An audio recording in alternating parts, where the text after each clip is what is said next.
Assalamualaikum warahmatullahi wabarakatuh.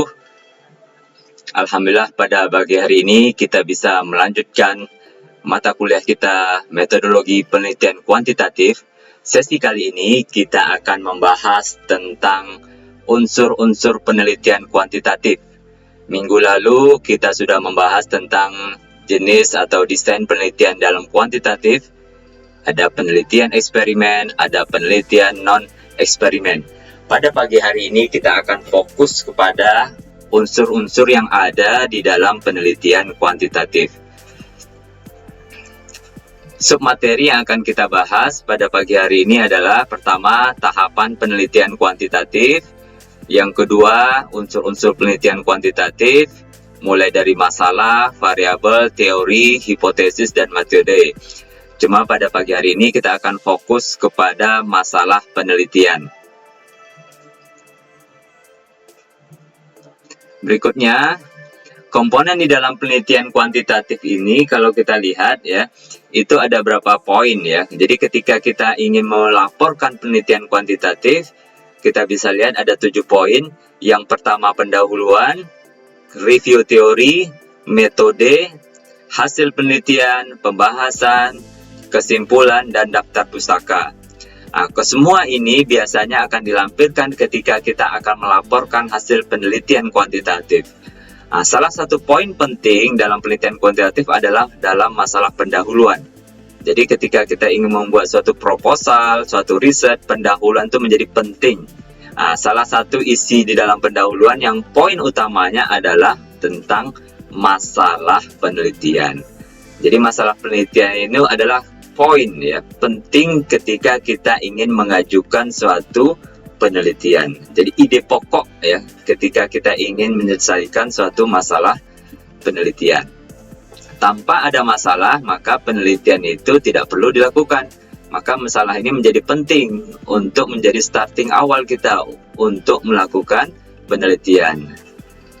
Kemudian kalau kita lihat ya, di dalam penelitian kuantitatif karena penelitian itu merupakan rangkaian kegiatan ilmiah yang sifatnya sistematis ya, maka di dalam penelitian itu kita harus paham tahapan-tahapannya. Karena di dalam tahapan itu harus jelas tujuannya, ya jelas, terarah dan tepat. Sehingga ketika kita ingin melakukan suatu kegiatan itu lebih sistematis ya. Kita review sedikit tentang proses riset gitu ya. Jadi bagaimana riset itu dibangun, itu bermula dari ide gitu ya. Ide ya, dan ide ini bisa berasal dari mana saja gitu ya. Ketertarikan kita, masalah-masalah yang ada di sekitar kita, dan ini sangat menarik ya. Apalagi kaitannya dengan perilaku psikologis. Kemudian kita bahas literatur review ya, theoretical formulasi gitu ya. Ini kita akan bahas awalnya masalah ya.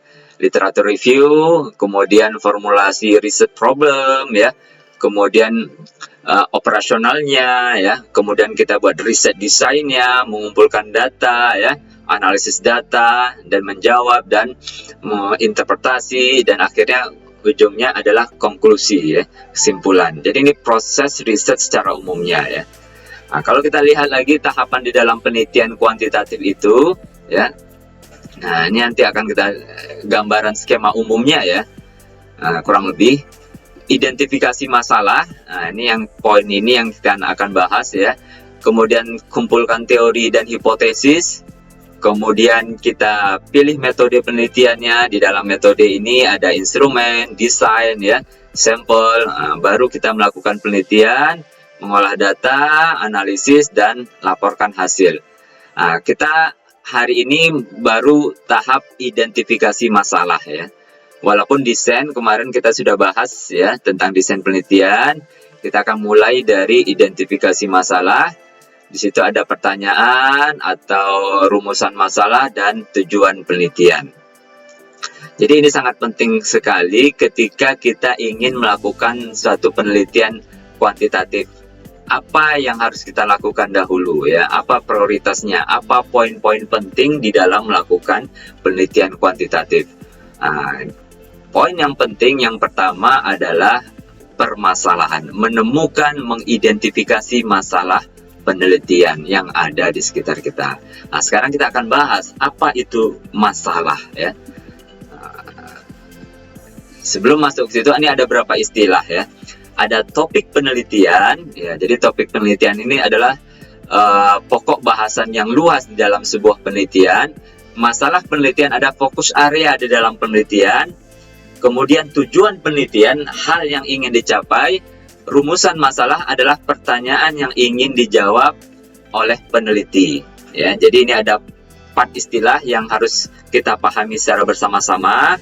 Nah, kita akan berikan contoh ya, bagaimana penerapan daripada 4 istilah ini. Contohnya misalkan ya, topik ya, perilaku masyarakat menghadapi COVID-19. Nah, ini areanya luas ya topik ini.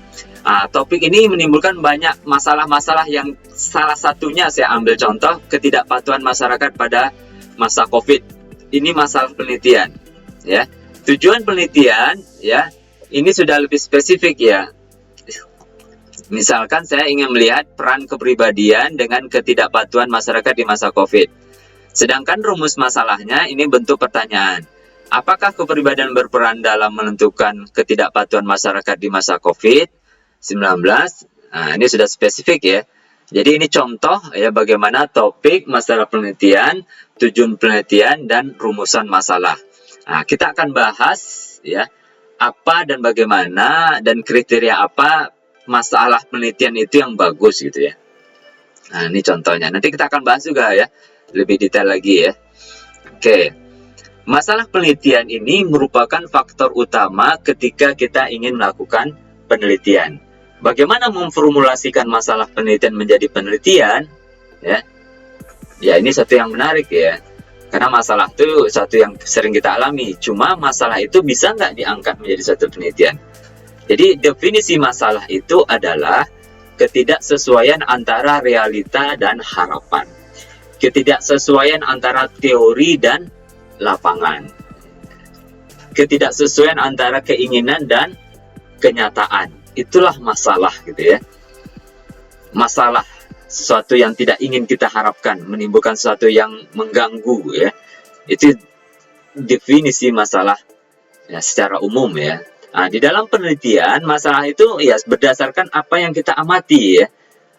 Ada perbedaan antara ya realita ya dan harapan. Keinginan kita seperti ini, tetapi kenyataannya seperti ini ya. Tadi ya, kita ingin semuanya patuh. Tetapi kenyataannya masih banyak orang yang nggak patuh pada masa COVID-19 ini ya. Jadi memang itu menjadi masalah. Kenapa masalah itu muncul? Nah, ini yang nanti kita gali melewat penelitian. Jadi masalah penelitian ini adalah yang pertama adalah isu yang ingin kita pahami. Jadi satu masalah itu satu yang kita ingin mengerti gitu ya. Dan masalah ini ingin kita cari solusinya ya. Nah, masalah juga merupakan suatu situasi yang ingin kita perbaiki, ingin kita perjelas. Ya, situasi yang ingin dijawab peneliti secara empirik. Oh, kenapa banyak orang yang tidak patuh? Apa solusinya? Apa jawabannya? Maka peneliti melakukan studi empirik, melakukan penelitian lapangan. Ya. Jadi itu situasi masalah yang ada di dalam penelitian. Kemudian sumber masalah itu banyak ya. Ada pengalaman pribadi ya, Anda bisa lihat pengalaman pribadi Anda ketika perilaku COVID ini seperti apa gitu ya. Lingkungan sosial, teman, keluarga, kok ada teman yang patuh, ada yang tidak gitu ya. Ada yang keluarga yang sangat menjaga sekali, ada yang cuek sekali gitu ya. Nah, kemudian hasil penelitian dari jurnal atau artikel gitu ya. Kemudian ada buku, ada TV, ada koran gitu ya, ada internet dan media sosial dan banyak ya. Jadi sumber masalah itu dari pengalaman pribadi sampai orang lain ya, dari media sosial dan media-media lainnya. Jadi itu sumber inspirasi ya ketika kita ingin melakukan suatu penelitian. Nah, hal-hal yang perlu diperhatikan yang pertama, apakah masalah itu baru, belum banyak diteliti? Nah, ini juga penting ya. Jadi keupdatean masalah itu menjadi penting. Ya, sekarang COVID update sekali ya. Nah, itu menjadi relevan sekali. Kemudian apakah masalah itu benar-benar saya ingin tahu atau manfaat penelitian? Jadi apa manfaat penelitian ketika kita ingin melakukan penelitiannya? Kalau sudah banyak, ya mungkin manfaatnya akan menjadi kecil ya. Tapi kalau sudah baru, ya masih relevan, itu mungkin manfaatnya akan besar ya. Apakah masalah sesuai bidang keilmuan peneliti? Ya, tentunya masalah COVID ini banyak gitu, tidak hanya psikologi, ekonomi, politik, budaya. Nah, kita fokuslah pada bidang kita, perilaku gitu ya. Apakah metode, alat, dan bahan memungkinkan terlaksananya penelitian?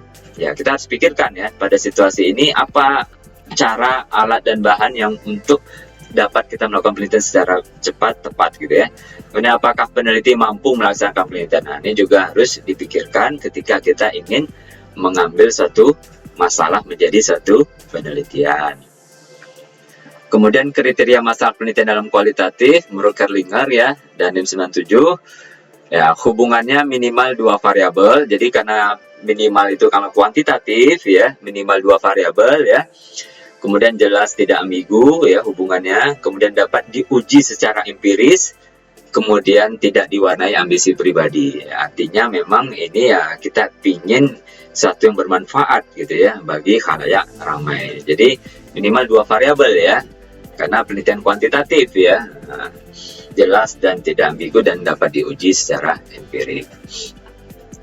Nah, pernyataan masalah. Jadi masalah itu perlu dinyatakan gitu ya di dalam tulisan. Misalkan ada poin pertama, pentingnya masalah penelitian itu apa ya. Jadi kita mengangkat ketidakpatuhan, apa pentingnya penelitian ini? Oh, ternyata bermanfaat untuk penanganan COVID.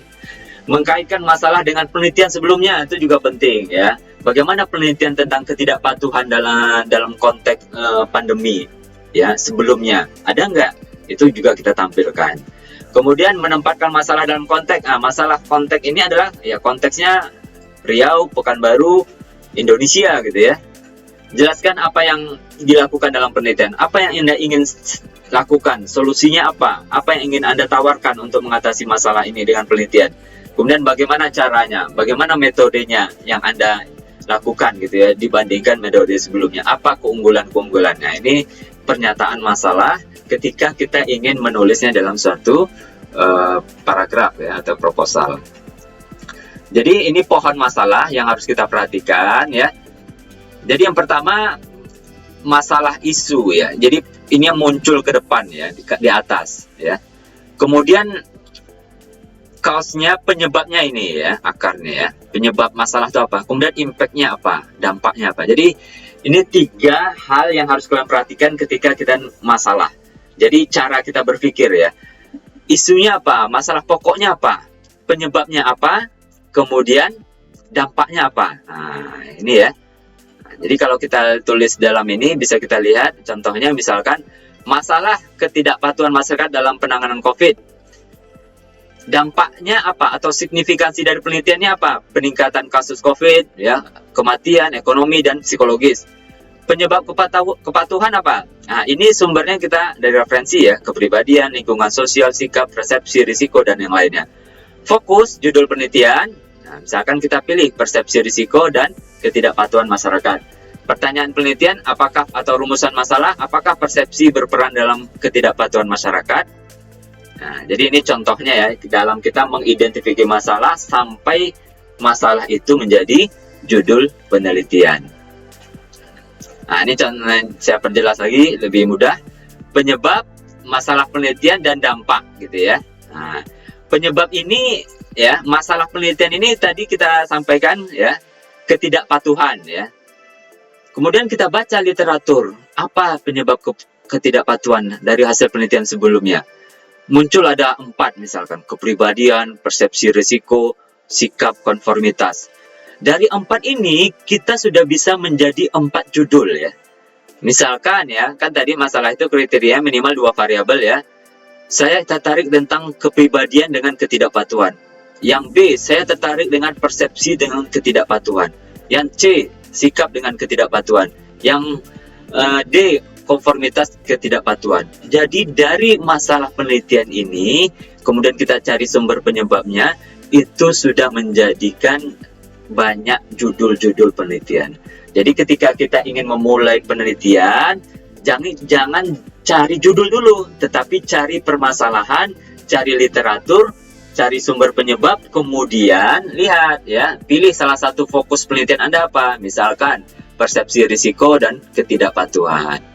Kemudian masalah ini apa efeknya, apa signifikansinya, dampaknya apa tadi ya. Apakah jadi ketidakpatuhan misalkan meningkatkan risiko kematian, meningkatkan kesulitan dalam penanganan COVID. Nah, jadi ini banyak, ini efek signifikansi di dalam penelitian. Ini ya, jadi masalah penelitian itu seperti ini, realnya ya, mudah ya. Masalah itu apa? Cari sumber penyebabnya dari literatur review, kemudian dampaknya apa gitu ya. Ini kalau kita nulis di dalam pendahuluan ya, biasanya dalam jurnal itu kan ada pendahuluan ya, sifatnya deduktif, umum ke khusus ya, mulai dari fenomena ya. Jadi fenomenanya apa? Perilaku masyarakat dalam menghadapi COVID. Masalahnya apa? Ketidakpatuhan, sudah mulai masuk ketidakpatuhan. Kemudian kita dapat mengambil data-data pendukung gitu ya. Nah, kemudian baru signifikansi, baru fokus penelitian kita apa? Oh, saya tertarik dengan kepribadian dengan ketidakpatuhan ya. Jadi ini prakteknya nanti bisa dicoba ya. Bentuknya seperti ini ya, terbalik ya, piramida terbalik dari umum ke khusus ya. Ini contoh ya, bedah kasus. Ini tugas yang kalian nanti buat, kalian kumpulkan ketika meet ya, bedah kasus, identifikasi masalah, kemudian plus jurnalnya. Anda boleh mengambil dari mana saja ya, dari jurnal, dari apa namanya, tapi saya harapkan dari media sosial, dari pengalaman Anda. Jadi Anda tulis atau Anda tampilkan sumbernya apa. Seperti ini saya ambil dari Kompasiana ya. Fenomena game online di kalangan pelajar perlu ditanggapi secara serius. Ini fenomena yang ada di sekitar kita. Cuma bukti dokumennya, sumbernya saya ambil dari media online gitu ya. Anda boleh dari ambil media online, boleh ambil dari pengalaman sekitarnya. Kalau dari pengalaman sekitarnya harus Anda tulis gitu ya. Anda tulis, Anda narasikan gitu ya, apa pengalamannya. Sekarang kasusnya misalkan fenomenanya adalah, ini fenomena ya, game online. Masalahnya adalah kecanduan game online. Ini konsep psikologisnya ya. Jadi masalah itu sudah mengarah kepada konsep psikologisnya. Kemudian signifikansinya apa? Efek dari kecanduan game online itu apa? Prestasi menurun, agresif, tidak disiplin, sulit fokus. Ini sumbernya literatur. Jadi Anda bisa cari efek kecanduan game online dari sumber literatur ya. Pentingnya penelitian itu apa? Kenapa Anda tertarik mengangkut masalah kecanduan game online? Ini dah dia, signifikansinya, efeknya apa? Karena game online itu dapat menurunkan prestasi, agresif, dan yang lainnya. Kemudian cari sumber penyebabnya. Ini sumbernya literatur juga, teman, keluarga, ya, dan yang lainnya. Kemudian baru Anda fokus. Oh, ternyata saya tertarik dengan peran keluarga terhadap kecanduan game online. Ini tergantung minat, hobi Anda gitu ya. Oh, saya tertarik dengan pengaruh teman sebaya dengan game online. Jadi itu ya, ini model contoh tugasnya untuk dikumpulkan ketika meet nanti. Ya, jadi kita memahami masalah yang ada di sekitar kita, kemudian kita memformulasi masalah itu bisa nggak atau ada nggak padanannya konsepnya di psikologis. Ya, dari mulai fenomenanya, kita gambarkan masalahnya apa, konsep psikologisnya apa. Oh, kecanduan game online. Oh, saya melihat di media sosial banyak orang yang berkata kotor, tidak jelas ya. Oh, apa konsep psikologis? Oh, perilaku agresif gitu ya. Oh, bullying gitu ya, misalkan di dunia online gitu ya. Gitu ya. Jadi bisa memformulasikan masalah menjadi konsep psikologis yang umum dibahas. Karena nanti kalau konsep psikologis sudah temu, kita akan mudah mencari literatur reviewnya ya, konsepnya atau bahan-bahannya, literaturnya di penelitian psikologi. Silakan ini latihan ya, silakan Anda latihan, dan ini untuk belajar nanti ya, untuk tugasnya ketika meet ya, pertemuan ke-8 atau ke-9 ya.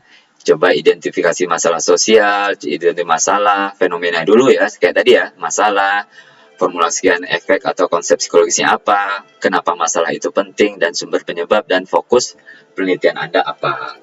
Baik, mungkin itu saja yang bisa saya sampaikan. Mudah-mudahan bermanfaat ya. Saya akhiri. Assalamualaikum warahmatullahi wabarakatuh.